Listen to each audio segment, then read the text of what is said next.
大家好，歡迎大家嚟到賽馬108 Channel。今次嘅賽事咧就翻嚟跑馬地啦，總共編排咗9場賽事，採用 C+3 跑道嘅。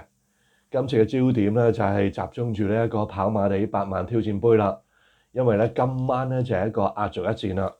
咁而咧喺嗰個積分榜嗰度咧，暫時領先咧就係至尊貴寶啦，咁佢就有42分。不過咧，如果計分數嘅話咧，佢都未話係真係坐定粒六㗎。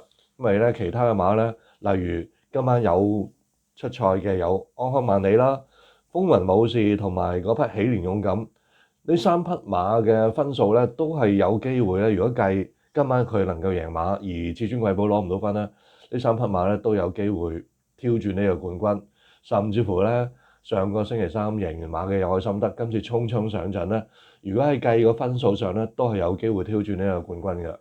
咁另外仲有衡量奔騰咧，佢有27分啦。咁而如果今晚佢再贏嘅話，攞到即係再加到15分咧，其實都有機會即係叫做平頭啊，攞嗰個冠軍。咁所以咧喺嗰個競爭嗰度咧，仍然係幾激烈嘅。咁而今次嘅賽事，祖馬龍咧同埋 Double 咧都繼續有心水提供咧。祖馬龍咧就係提供第6場，分別咧就係有11號偵探傳奇、3號好好戀愛。咁另外 Double 咧就係提供第7場嘅，佢就推介5號津子神、8號沙井之友同埋9號加州本事。另外，如果大家想知道 Double 嘅第4選或者其他場次嘅心水咧，可以上 Double 嘅 Facebook 專頁嘅，佢嘅 Facebook 專頁咧就係打比樂 Double。至於我今次嘅心水就揀咗第8場啦，呢場就第2班1200米。首先咧就揀馬膽同埋獨贏嘅選擇啦，就係揀咗8號至尊貴寶啦。頭先都講咗啦，至尊貴寶咧就暫時喺嗰個8命挑戰杯領先嘅。如果喺呢場賽事只需要即係叫做攞第2、第3咧，佢都有分噶嘛。咁變咗咧，佢贏到呢一個冠軍嘅機會就更加大啦。當然啦，如果佢今次直情係贏埋嘅話，就更加係一定係佢贏到8萬挑戰杯嘅。加埋咧呢一匹馬咧，除咗上季初出嗰場咧跑呢個谷草1200米嗰場輸咗之外咧，其實原來佢喺上季贏完，再計埋今季嘅表現咧，嗰個成績咧，佢喺呢個路程咧就攞過到3冠2亞。可見咧嗰個呢個路程而家暫時嚟講啊，對佢嚟講都係一個最強項嘅路程嚟嘅。雖然咧佢前一仗曾經咧就轉去跑谷草1里，因為當其時咧佢計個評分都有機會咧去爭分跑嗰個4歲經典系列嘅賽事。咁但係咧佢試咗嗰場1里啦，翻到嚟咧只係即係得個接近嘅2個字，但係就上唔到名啊。咁變咗咧，佢個增程嗰個能力咧，都顯示到其實佢不如都係專心跑翻呢個谷草1200。結果佢上一場咧就翻嚟谷草1200啦，都跑到個第2嘅。雖然話輸俾風雲武士咧，都有一個馬位。不過咧，如果大家睇翻嗰場賽事，風雲武士咧就係咧沿途貼住條欄轉彎入直路，然後直路咧就移翻出嚟中外調嘅有利路段，即係成條跑線咧就好靚嘅。咁相反嚟講，至尊貴寶轉彎就沿途走3疊嘅，咁翻到嚟咧蝕完個位，翻到嚟再追落去咧，其實佢都係輸一個馬位度。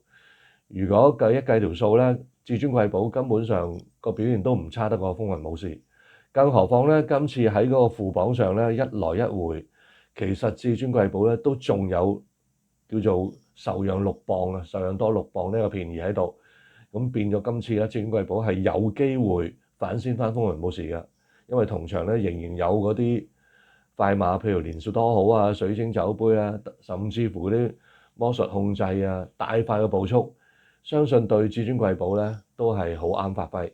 變咗咧馬膽就先揀至尊貴寶。咁另外咧配腳都係首先要翻2號風雲武士啦。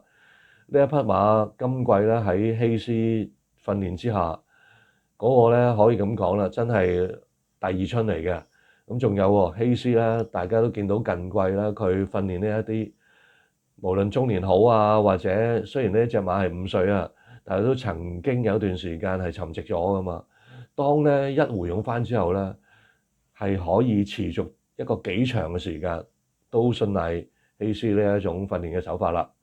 另外咧，仲有一匹咧就係11號嘅勁進輝煌。呢匹馬其實都係喺上季尾至到今季初咧，有一段時間咧係處於低潮咁樣。但係上一場咧就突如其來啊！喺場田草1200，哇一冚上嚟，差啲咧都俾佢贏馬，而且佢係蝕住嚟衝上嚟。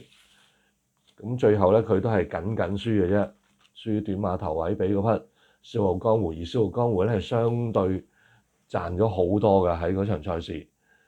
既然呢一匹勁進輝煌能夠回勇翻，咁都相信呢一匹馬能夠繼續喺呢一個較為低分嘅區域咧就反彈翻上去啦。當然啦，今次佢就係初次跑谷草嘅。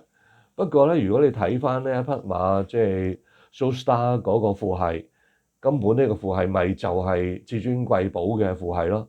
所以都有理由相信10檔呢匹馬如果有快步速咧，喺呢個谷草1200都啱佢發揮。